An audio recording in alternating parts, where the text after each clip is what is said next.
update on the red C-Max 625 XXL. A few things have happened since the last update, obviously.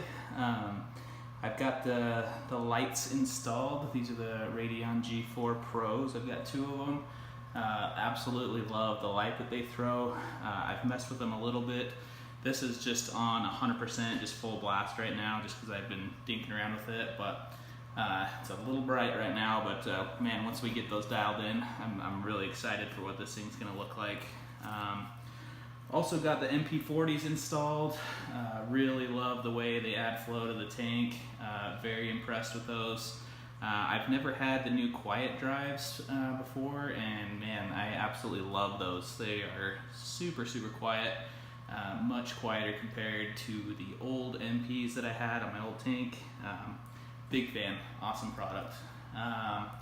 Got my controller installed for the most part. I'm still dinking with that. I feel like I need to take a college course on running that thing and programming, but slowly getting the hang of it. So, big thing. I also got the aquascaping kind of put into place. This is Aquascape 1.0. I'm sure there will be definitely some changes. But for the most part, I'm pretty happy with how it's coming together. I still need to go get probably 2 or 3, maybe 4 more pieces of rock to kind of fill in some spaces. But overall, that's the general idea of what I'm going for.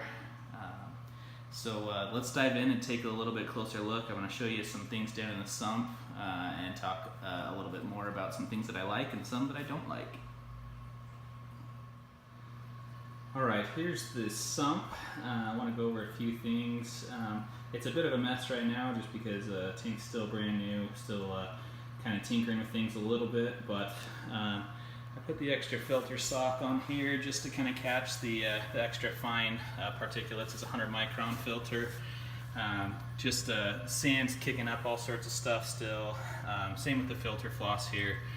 Just kind of catching some of those real fine particles.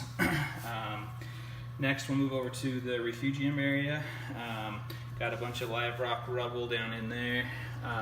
Thing I like about this is this divider here is actually movable, so you can move that, make that system a little bit bigger or smaller, depending on what equipment you're running, what you want to have in there.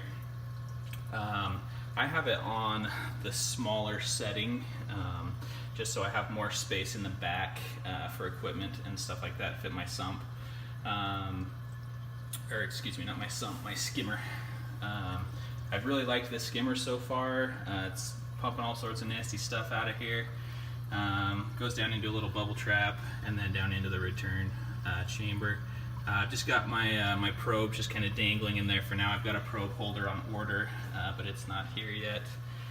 I've just got this light kind of hanging in here just for this video so I can show you guys what's going on. One thing that I really don't like about this is the auto top-off system. Really cool idea. This is basically like, I think it's about an 8-gallon tank that just kind of sits. There's a little track, as you can see, right along here. So you can actually slide this tank side to side wherever you want it, but I've found that having all this equipment in here with the skimmer and stuff, you really don't want to be sliding it back and forth a whole lot, and the way I've got it set up, you can't slide it back and forth because the skimmer's there. So I actually picked up a Neptune Systems ATK auto top-off kit that I'm going to be installing soon, and I'll just pump my RO water from another room into the sump, so I don't have to worry about having this monstrosity. Like I say, good idea, good concept. It just goes down to a little flow valve in there and just runs out of this little valve down in the bottom of the RO reservoir. So like I say, good concept, just really didn't like the amount of space that it takes up in the sump area. This little adjustment here has been a little bit tricky to get dialed in perfectly, but I just turned down the M1 just because it was throwing a ton of flow and it was digging big holes down here in the sand bed. So I've turned that way down now, and so I had to adjust what was coming out of the return. Like I say, it's a little bit tricky, but once you get it dialed in, it works great, and it's been an awesome little system. So That's the update for now. Hope you guys enjoyed, and let me know if you guys have any questions. Thanks.